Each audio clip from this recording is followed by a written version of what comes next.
I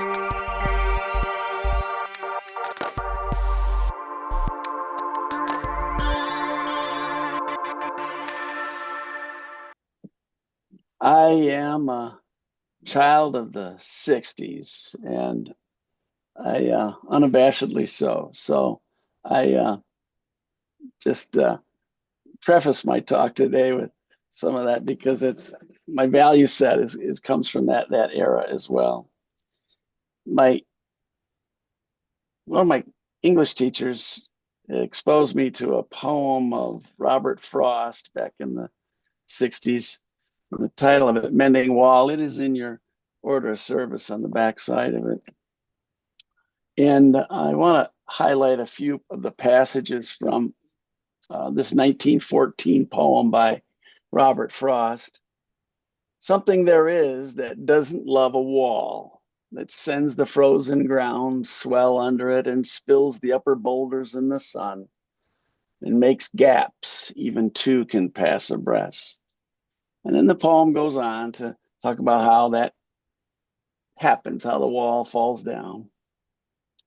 And then later on in the poem, I'll jump back in here. There, where it is, we do not need the wall. He is all pine, and I am all orchard, apple orchard. My apple trees will never get across and eat the pine cones, I tell him. He only says, good fences make good neighbors. Spring is the mischief in me, and I wonder if I could put a notion in his head. Why do they make good neighbors? Isn't it where there are cows? But there are no cows. Before I built a wall, I would ask to know what I was walling in or walling out, into whom I was like to give offense. Something there is that doesn't love a wall, that wants it down. And then he goes on, talks about the gentleman's dad put this notion in the man's head and he's held on to it for his lifetime. And the poem ends with, he will not go behind his father's saying, and he likes having thought of it so well. He says, good fences make good neighbors.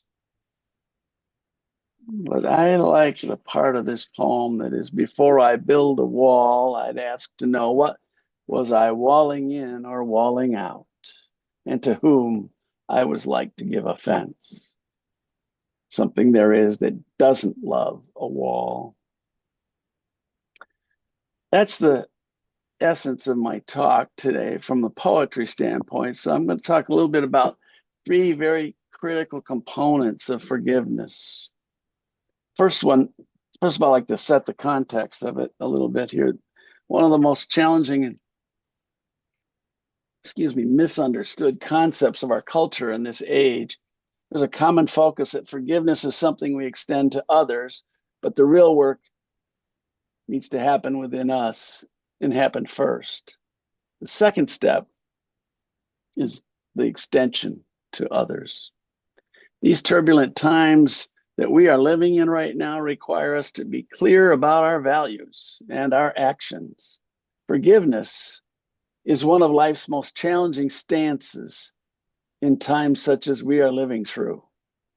My talk will focus on ways to respond from integrity while not losing compassion for others who operate with values who are different from our own. The current wholesale harboring and spewing of resentments, fears, contempt, bigotry, disgust, indifference, cynicism, and rage seem to be epidemic in this climate where the political and the economics are so heavily focused on keeping you and me alone, keeping us isolated, suspicious, and miserable enough to buy whatever is being sold. Yet I'm reminded of the poet's words, something there is that doesn't love a wall. Years ago, the Dalai Lama was in Buffalo, and he spoke at the football stadium because the crowd was so immense that gathered to see him. And he told a story about one of his fellow monks who was in a gulag for decades and was released. And his friend and he were talking, and the Dalai Lama asked the gentleman, what was it like being in that gulag? And his friend said it was a very dangerous place. Dalai Lama said, how so? And his friend said, I could have lost compassion for my captors at any moment. I'll say that again. I could have lost compassion for my captors at any moment. You see, forgiveness frees us from past errors which have been committed against us. It enables us to begin a new path of life. Blaming doesn't heal anything, but pardoning does. Forgiveness strengthens the disheartened. Bitterness eats us up from the inside out. We cannot do compassion and bitterness at the same time. Forgiveness renews and refreshes our trust and faith in ourselves and in others. And remember, what we send out to the world is only a copy. If we project hate and resentment towards others, we always keep the first and the authentic pattern of these powers because we are, in fact, the source. This also holds true when we project love, acceptance, and forgiveness. Something there is that doesn't love a wall. The second leg of this forgiveness I'll talk about today is that forgiveness by extension.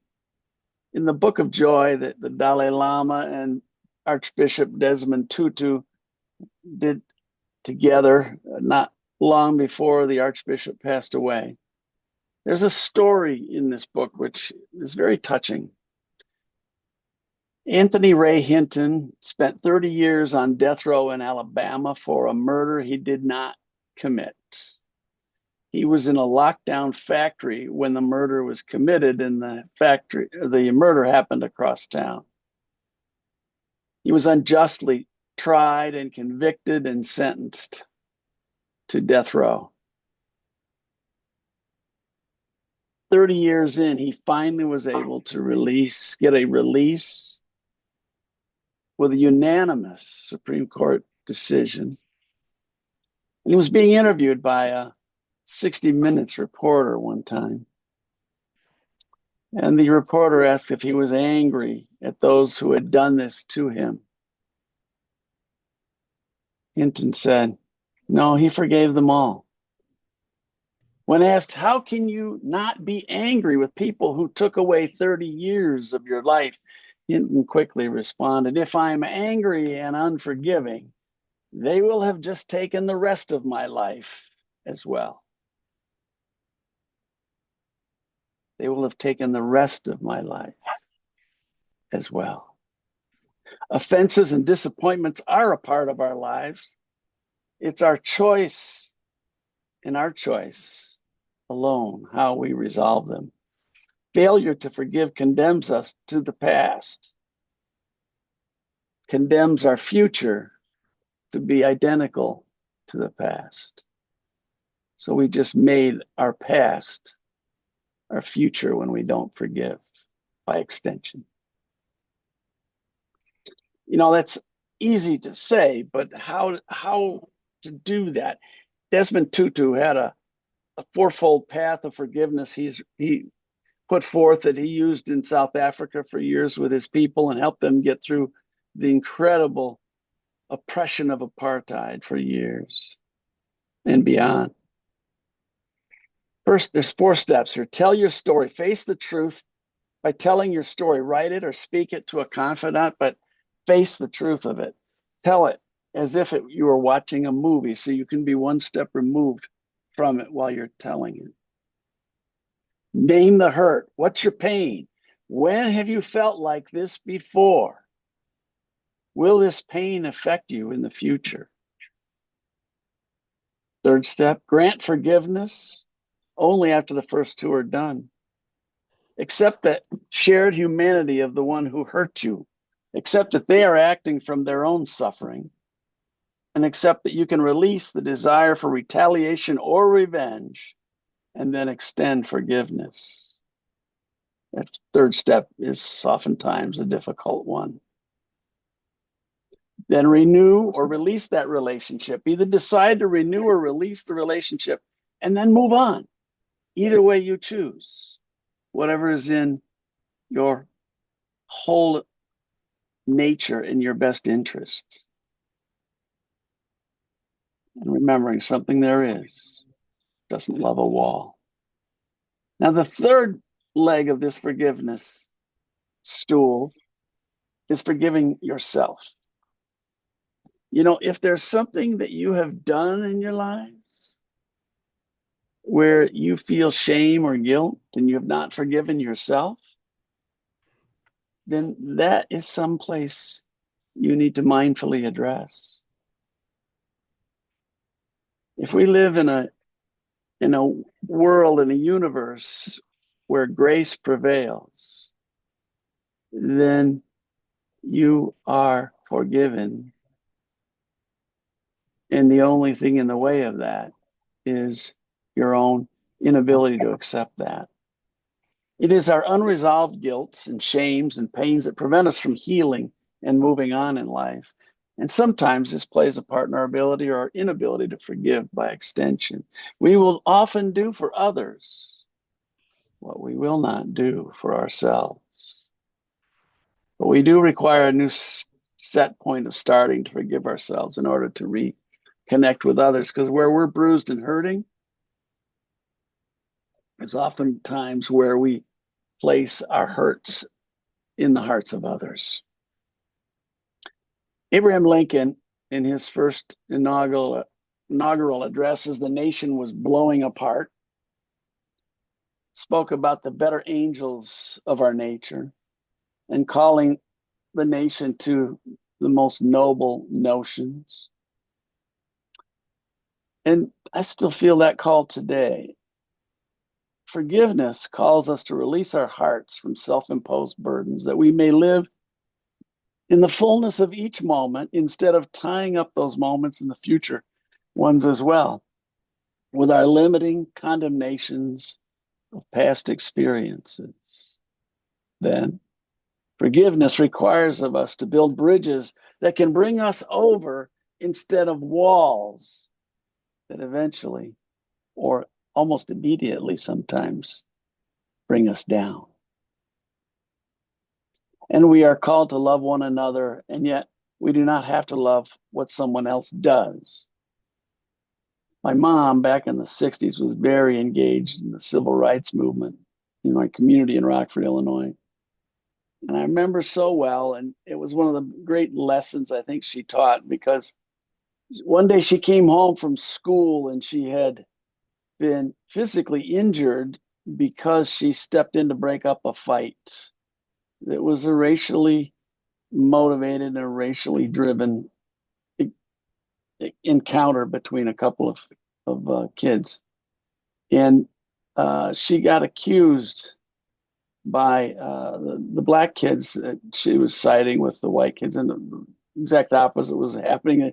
She was just pulling the kids apart so this thing didn't grow into a huge melee.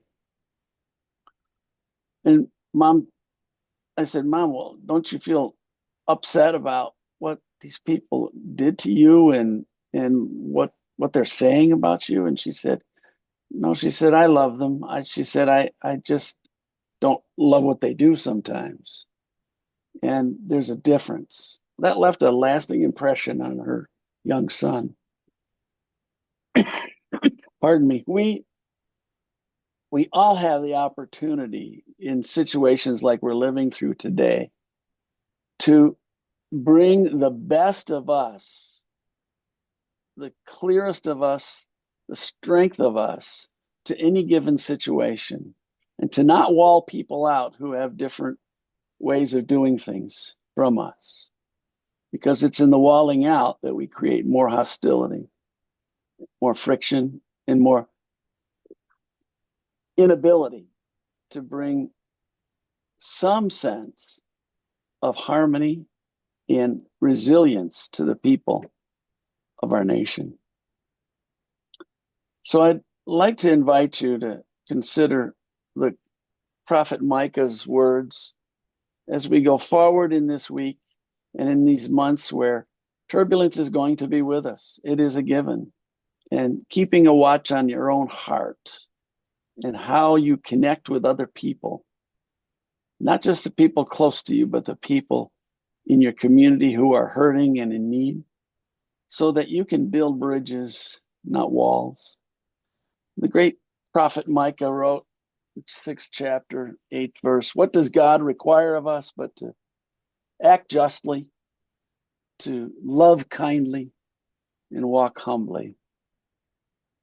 I leave these words with you today. Hopefully they inspire you as you walk through these days and weeks and months ahead, that we might all be coming together instead of fracturing apart, that we might find the ways to reach each other in justice and in mercy.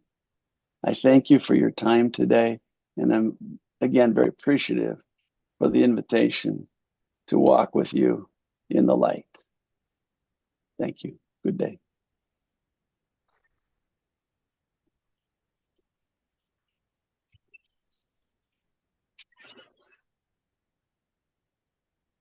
Thank you so much, Mark.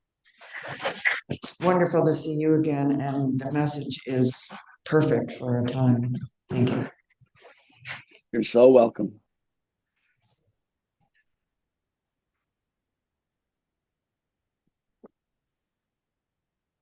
Any questions?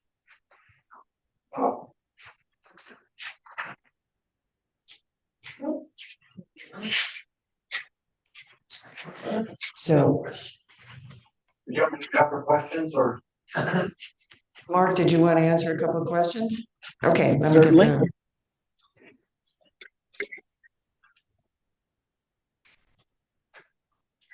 them. Oh. Did you have a question? No. But you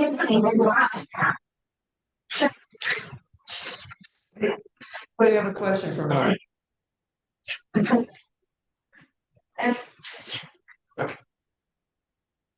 We'll hear you. Oh, okay. Okay. Oh. How do you begin the process of letting go? That's I would say the first thing I would recommend, and I know Joanne, who's there with you, who's one of our pastors and our ministers from fellowship, would say that this answer is predictable from Mark Thomas, and that is if you don't have a meditative practice in your life right now, get one. Whatever form that works for you, make a devoted effort to do that. That is the biggest thing for being able to get yourself centered and coming from the place where you can, in fact, organically let go of things you need to let go of instead of forcing those issues along, which is usually not a good thing when you try to force things out of your life. They usually come back wholesale. And when things drop away because you become more centered and you get better focused and still, and you can bring that stillness up into your daily life, what ends up happening is those things start dropping away more and more, and your attention goes other directions, which are more in your more harmonious and best interest. Does that help you? Yes, she said. Anyone else? No. Excuse me. Thank you. Thank you so much for your presentation. My question is, give us steps how to do this. Sit, like sit in the corner and cry, or, walk outside, which is what I do often, etc. What would you suggest are the best ways to calm ourselves and be centered? All right.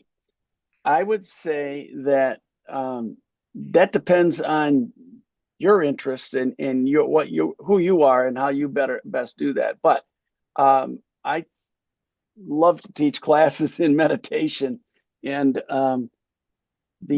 there are specific ways to do that. And I suggest that if you could have, you've got to have some folks down there that can teach meditation. In fact, Joanne may be able to do that for you. I'm speaking for her, and I know she's in the room with you there today because I saw her walk in. But I think that a practice, getting into a practice of something that actually works for you, and there are many ways. There are Buddhist walking meditations. Some people get really clear when they go out walking in nature or go out like you folks live right out on the beaches there in that beautiful area you live in. Whatever it does that allows you to get to that still point within inside yourself. And there are ways to do that quickly, which we can't get into here today, but getting with somebody who can get an instruction for you to help you get to that space would be really good. I would invite you all to come on Wednesday afternoons at 3 o'clock. We do meditation and discuss Buddhism in general, but we also will teach you how to meditate if you don't already do that. So we already have something established. That's wonderful, Linda. I'm so glad to hear that. I would encourage anybody in your congregation, your friends, that is one of the most important things that all of us can do in our lives right now, is because it's so easy to get knocked out of your center with the daily barrage of news and other things going on in our world today. And where your strength lies is when you're coming from your center and getting centered and taking that stillness into the world will also enable you to bring the best of what you have to bring to the world instead of just you showing up with whatever you got. And the more that can become diminishing returns, the less you have to give. The flip side is get centered, bring that centered, that stillness into your everyday lives. That's what I'd recommend.